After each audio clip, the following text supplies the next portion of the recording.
Ahora hagamos la cuarta caminata. Tal vez es una de las más largas y hemos mencionado varias veces durante estas clases. Es ir desde glucosa hasta CO2 y agua. Partimos de acá, de nuestra glucosa que está aquí arriba, y seguimos la ruta glucolítica. Glucosa se transforma en glucosa 6-fosfato, luego a fructosa 1-6-bifosfato, a fructosa 1-6-bifosfato, se cinde en las dos triosafosfato y aquí la dihidroxiacetona fosfato se isomeriza a el gliceraldehído 3-fosfato. Por lo tanto, los 6 carbonos que vienen de glucosa continúan la ruta como dos moléculas de gliceraldehído 3-fosfato. Ya por una ruta que vimos, por la caminata que hicimos anteriormente, la tercera, vemos que el gliceraldehído 3-fosfato se transforma en 1,3-bifosfoglicerato, en fosfonol piruvato, hasta llegar a piruvato. Este piruvato entra a la mitocondria cuando va a hacer fosforilación oxidativa o ir hasta CO2 y agua. Este piruvato debe entrar a la mitocondria y lo hace por un transportador mitocondrial que introduce una molécula de piruvato a expensas de sacar una molécula de OH. Entonces veamos qué ocurre dentro de la mitocondria.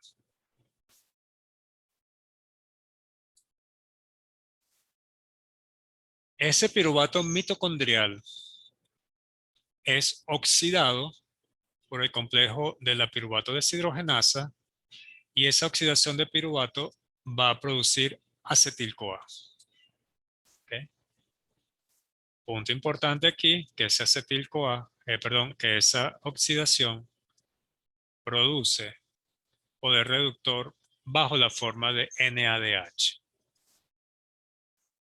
Vamos a destacarlo aquí en rojo. Ahora, ¿qué pasa con los carbonos? Ese acetil-CoA condensa o transfiere su grupo acetilo a oxalacetato para formar el citrato.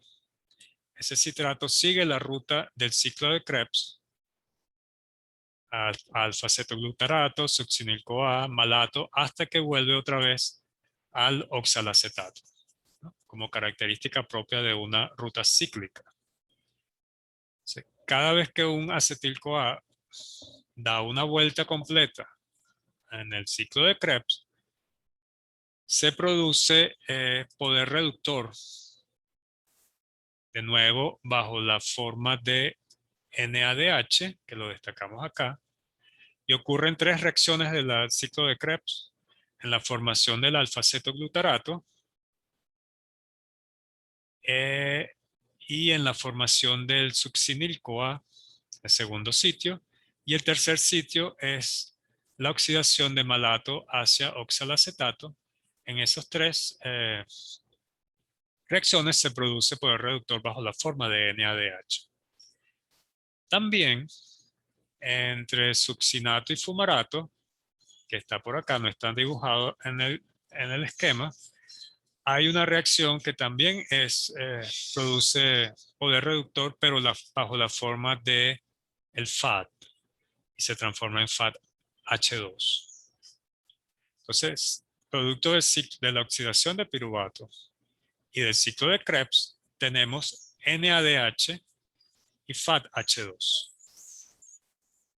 Esas coenzimas reducidas van a la cadena respiratoria que tenemos esquematizada en el lado derecho de esta mitocondria. Me olvidé decir al principio, pero creo que era obvio que este rectángulo que está acá representa a la mitocondria o a la membrana interna mitocondrial. Entonces, volviendo, aquí tenemos la cadena respiratoria, está el complejo 1, el complejo 2, la coenzima Q, el complejo 3, el citocromo C y el complejo 4 de la cadena respiratoria. Y seguido está las proteínas que conforman el complejo 5 o la sintasa de ATP, que sería, esta sería la fracción FO, sensible a oligomicina, y esta es la F1, la fracción F1, y acompañado por ellos hay dos transportadores que permiten el paso de los sustratos, como vamos a ver seguidamente, para la síntesis de ATP. Entonces, volviendo a las coenzimas, aquí tenemos la coenzima NADH reducida y succinato como el sustrato que va a permitir la, su oxidación, que va a permitir, no, el succinato es el sustrato que se va a oxidar a fumarato y va a ceder ese par de electrones a FAT para formar FAT2, FAT-H2.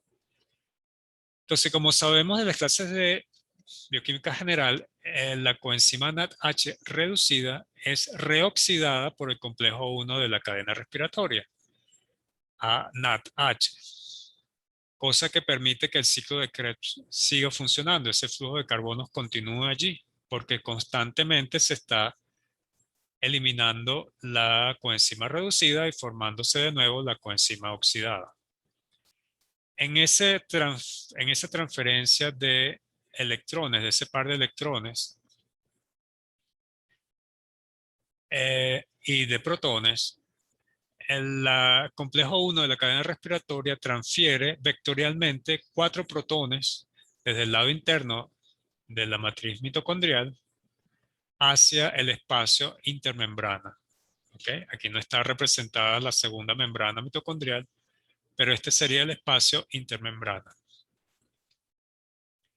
El complejo 2 toma succinato, lo oxida a fumarato, que recordemos que el complejo 2 es la enzima que va en este paso del ciclo de Krebs, y transfiere electrones, ese par de electrones de succinato, primero a FAT para formar FAT-H2 y luego a otra serie de transportadores que finalmente lo cede a la coenzima Q. Al igual que el complejo 1, el complejo 1 cede sus electrones a la coenzima Q. Y fíjense que en este segundo complejo no hay transferencia vectorial de protones al espacio intermembrana. Lo que ocurre en el complejo 3 es que la coenzima Q reducida se va a oxidar y cede un electrón a la vez al complejo 3, que finalmente, bueno, pasa, como sabemos, a una serie de transportadores, pero finalmente llega al citocromo C, que es el componente soluble de la cadena respiratoria que se mueve en ese espacio intermembrana entre el complejo 3 y el complejo 4. Pero antes de continuar viendo qué es lo que pasa en el complejo 4, recordemos que en el complejo 3, cuando ese par de electrones pasa de la coenzima Q reducida al citocromo C, se transfieren vectorialmente 4 protones más hacia el espacio intermembrana. En el complejo 4, que recibe los electrones, par de electrones, pero uno a la vez o de un par del citocromo C, allí también hay diversos transportadores que finalmente logran transferir ese par de electrones al oxígeno molecular o a medio oxígeno molecular para mantener la estequiometría y reduce el oxígeno a agua. Es decir, que en nuestra cadena respiratoria mitocondrial, el aceptor final de los electrones es el oxígeno que respiramos, y se reduce a agua. En ese proceso, el complejo 4 transfiere vectorialmente 2 protones al espacio intermembrana. Ahora viene el proceso de fosforilación oxidativa netamente dicho, y ahí está la ATP sintasa. Y en un modelo muy simplificado podemos señalar que al devolverse 3 protones de ese espacio intermembrana a través del componente FO de la ATP sintasa, se produce la energía necesaria para que una molécula de ADP se transforme en ATP.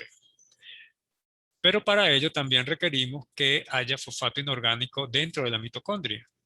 Y aparentemente, ese fosfato inorgánico que tiene carga negativa entra a la mitocondria también por el potencial electroquímico que produce la cadena respiratoria. Es un protón, en este caso, que se devuelve y que se transporta junto con el fosfato inorgánico, que como ya les mencioné, tiene carga negativa. El ADP también viene del citosol y aquí el ADP es cotransportado en un sistema, en un simporte, conjuntamente con el ATP. Es decir, entra una molécula de ADP a la mitocondria y sale una molécula de ATP al espacio intermembrana y por lo tanto al citosol.